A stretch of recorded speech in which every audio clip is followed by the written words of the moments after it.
In 1945, a mother of 5 walked away from her life and was never seen again. No confirmed sightings, no official missing report, no answers. For nearly 80 years, her family believed something terrible had happened. But the truth was something no one expected.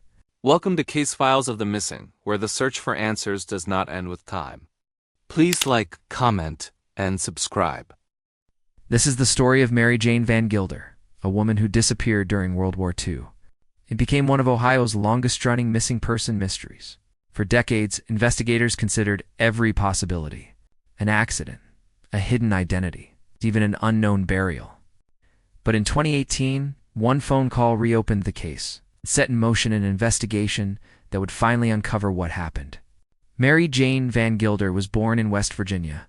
She was a wife and a mother to 5 children. By the early 1940s, the world was at war, and like many women of that era, Mary Jane stepped into the workforce. In 1944, she left her home in West Virginia and traveled to Ohio. There, she took a civilian job at the Wilkins Army Air Force Depot, a facility supporting wartime operations.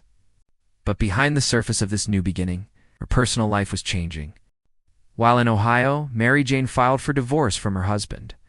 At the time, this was not a small decision. In 1945, divorce carried social consequences, especially for women with children. She continued working at the depot and even received a promotion. But then, something changed. In early 1945, Mary Jane sent a letter to her daughter, asking for war bonds to be returned. That letter would become the last confirmed contact anyone had with her. Then, on March 8, 1945, she resigned from her job. Her stated reason? Added household duties. And after that, she vanished. No confirmed sightings, no trace, no explanation. Strangely, Mary Jane was never officially reported missing at the time. Years passed, then decades. Her family searched quietly, trying to understand what happened. Her husband was eventually granted a divorce. Life moved forward, but the questions remained. What happened to Mary Jane VanGilder? In 2018, and more than 70 years later, a grandchild reached out to law enforcement. That call changed everything. The Shelby Police Department opened a formal investigation, and a detective began digging into the past. What followed was years of detailed investigative work, reviewing historical records, comparing unidentified remains across multiple states, re-examining overlooked documents, building timelines from fragments of the past.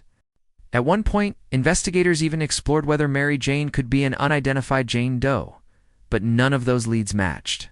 The answer didn't come from a crime scene. It came from a file, a military personnel record. Inside that file was a name. Percy Sebrin, a man who had worked at the same facility, may have known Mary Jane. Detectives followed that lead, and what they found changed the entire case. Records showed that Percy Sebrin had been married to a woman named Mary Jane Sebrin. Same birth date, same identity. After leaving Ohio in 1945, Mary Jane VanGilder had not vanished.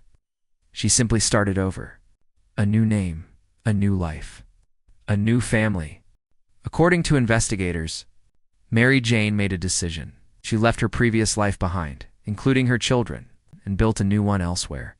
She lived under a different identity for decades, and her disappearance was never the result of a crime.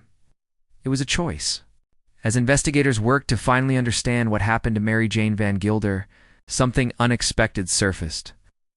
During the review of historical records, family connections, and archived case files, detectives came across another unresolved disappearance.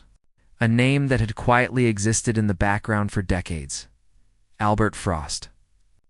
Albert Frost had gone missing years earlier, long before Mary Jane's case was ever reopened. His disappearance dated back to the early 20th century, a time when record-keeping was limited. In many cases, simply faded into obscurity. What made this discovery more significant was his connection to another missing persons case. Albert Frost was the brother of Clara Frost, a young girl whose own disappearance had remained unanswered for generations. 2 siblings, 2 unresolved cases, both lost to time. For decades, their stories existed separately, never fully connected, never fully explained.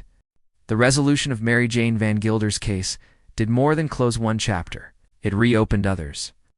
It brought attention back to individuals like Albert Frost, people who had disappeared in a time before modern investigative tools, before national databases, before coordinated case tracking. His story, and the story of his sister Clara, remain part of a larger unanswered history. Even when one mystery is solved, it can lead to another. And sometimes, the past holds more than one unanswered question. Mary Jane VanGilder's story may now have clarity, but names like Albert Frost remind us there are still cases waiting, still stories unheard, and still families searching for answers. This is Case Files of the Missing, where the search for answers does not end with time. For more intriguing missing person and cold case stories, please like, comment, and subscribe.